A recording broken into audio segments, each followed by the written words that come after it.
Сәлем достар, сіздермен Mystery KZ.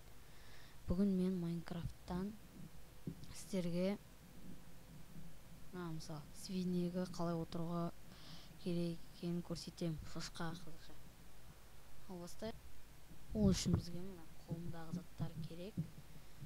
Мен не үшін түсіріп жатыр десеңіздер, білетіндер жай қарамай, қарап лайк басып өтіп кете берсін. Бұны достарым айтқан, Майнкрафт 15 шыққаннан кейін қалай отыратынын көрсетші деп. Сондықтан мен қалай екенін көрсетемін. Ең бірінші свиньяды аламыз және де седлоны қоямыз. Оған отырамыз. Мына морковь бар қармақпен осылай міне айналып жүреміз. Міне дәл осы сестер, басқа ештеңеге қажеті жоқ.